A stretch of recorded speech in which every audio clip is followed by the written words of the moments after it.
देवता प्रसन्न हो स्वाहा। अब मैं इस जंगल में किसी भी जानवर को जिंदा नहीं छोड़ूंगी। इन सभी जानवरों की बलि देकर इनको अपना गुलाम बनाकर इस नगरपुर को अपने कब्जे में कर लूंगी और इन सब पर सिर्फ और सिर्फ मेरा राज रहेगा। इतना कहकर चुड़ैल अपने मंत्रों का जाप शुरू कर देती है और उसके मंत्रों के उच्चारण द्वारा उस जंगल में तेज आंधी तूफान आ जाता है और तेज बारिश भी शुरू हो जाती है। उसके मंत्रों को सुनकर भेड़िया और शेर दोनों ही चुड़ैल की गुफा के पास आते हैं और उसकी गुफा में खूब तेज तेज दहाड़ने लगते हैं।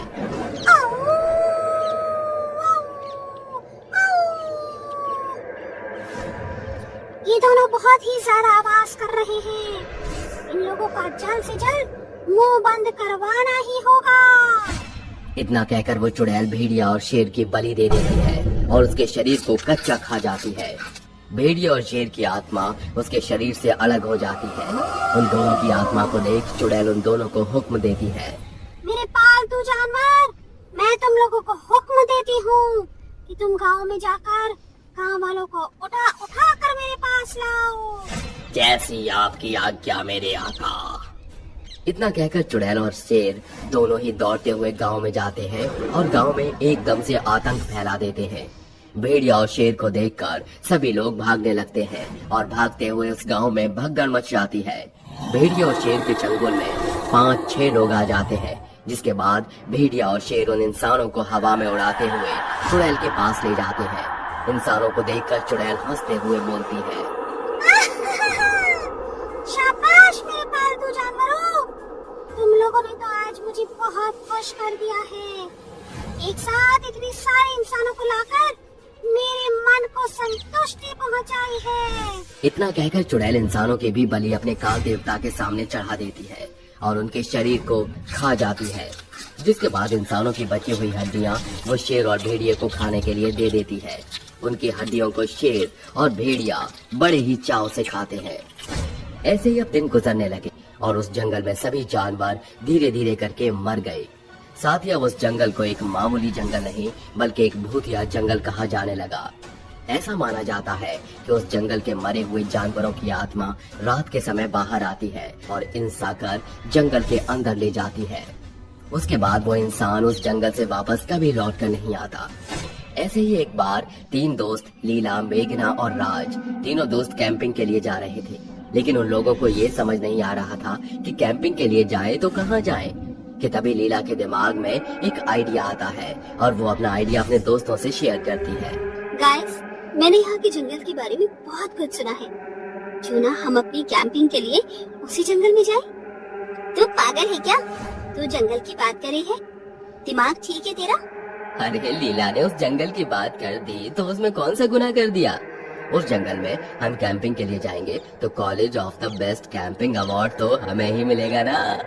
हाँ, ये अवार्ड हमें मिलेगा, लेकिन मैंने सुना है उस जंगल में यदि कोई गया तो वो वापस लौट कर नहीं आया, क्योंकि वो एक भूतिया जंगल है। जंगल में सभी जानवर भूत हैं और ऐसा भी माना जाता है कि उस जंगल में चुड़ैल का साया है।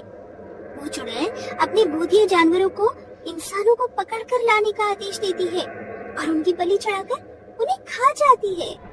वाह, ये स्टोरी तो सच में काफी इंटरेस्टिंग लग रही है, इसलिए हमें एक बार उस जंगल में जाकर देखना ही होगा। क्या ये स्टोरी सच है या सिर्फ और सिर्फ एक अफवाह है। लीला और राज के आगे मेघना हार जाती है और उनके साथ कैंपिंग के लिए उस जंगल में चली जाती है। वो जंगल में आगे बढ़ ही रही थी कि तभी उस जंगल की झाड़ियों में से किसी के रोने की आवाज आती है। हे गाइस, तुम लोगों को किसी के रोने की आवाज आई है क्या? अरे यार, तुझे ना इस जंगल में भूत हैं, इस बात का सदमा लग चुका है। हमें किसी की आवाज नहीं आ रही है, चुपचाप हमारे पीछे पीछे आती रहे। लीला इतना कहकर आगे की तरफ बढ़ जाती है। लीला के पीछे पीछे राज और मेघना भी बढ़ने लगते हैं। वो आगे बढ़ते रहते हैं कि तभी लीला के पीछे से एक तेज हवा का झोंका आता है और लीला के बाल उड़ जाते हैं। लीला जब पीछे मुड़ती है तब उसको न तो राज दिखाई देता है और न ही मेघना। राज, मेघना, तुम दोनों मुझे डराने की कोशिश मत करो, समझी तुम? मैं डरने वाली नहीं हूँ। लीला ये बोलती है कि तभी उसे किसी के चीखने की आवाज आती है। ये आवाज सुनकर लीला एक बार फिर से डर जाती है और डर के मारे भागने लगती है। वहीं दूसरी तरफ लीला की आवाज सुनकर राज और मेघना लीला को ढूंढने लगते हैं, लेकिन उन दोनों को लीला कहीं भी नहीं मिली। लीला भाग ही रही थी कि तभी उसके सामने कुछ जानवर आ जाते हैं और उसको हवा में उड़ाते हुए चुड़ैल की गुफा में ले जाते हैं। ये सब देख लीला बहुत ही ज्यादा डर जाती है और डरते हुए चीखने लगती है। बचाओ, बचाओ राज, मेघना, प्लीज हेल्प मी। तेरी कोई यहाँ पर मदद नहीं करेगा। तेरी आवाज सुनने वाला यहाँ पर कोई भी नहीं है। तुम मुझे क्यों मार रही हो? आखिर मैंने तुम्हारा क्या बिगाड़ा है? मैंने ही क्या, बल्कि यहाँ के उस हर इंसान या जानवर ने तुम्हारा क्या बिगाड़ा है, जिनको तुम बेरहमी से बलि देकर मार देती हो। तू मरने वाली है, इसीलिए तेरी इस इच्छा को पूरी करना मेरा फर्ज है। तो अब मेरा सच सुन, मैं एक बुरी आत्मा हूँ जो कि कब्रिस्तान से भागी हुई हूँ। अब मुझे ना तो कब्रिस्तान में जगह मिल रही है और ना ही गाँव में, इसीलिए मैंने अपनी एक अलग ही दुनिया बनाई है। इस जंगल में आकर मैंने यहाँ के सभी जानवरों को मार दिया, जिसके बाद इन जानवरों को मैंने खुद का गुलाम बना लिया और इस तरह मैं गाँव वालों को इन जानवरों की थ्रोट उठवाती हूँ और उनकी बलि देकर मैं खुद की शक्तियों को बढ़ा देती हूँ। मैं जितना इंसानों को मारती हूँ, मेरी शक्ति उतनी ही बढ़ती है। आज और इंसान मरेंगे।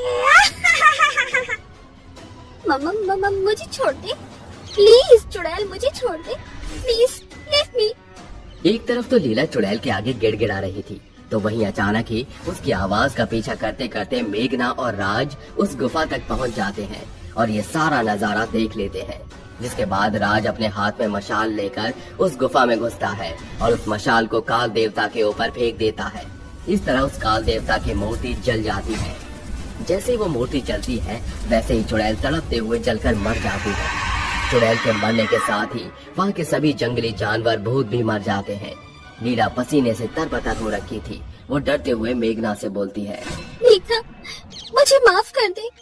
मैंने तुम्हारी बात न सुनकर अपनी जिंदगी में सबसे बड़ी गलती की है। हो सके तो मुझे माफ कर दो।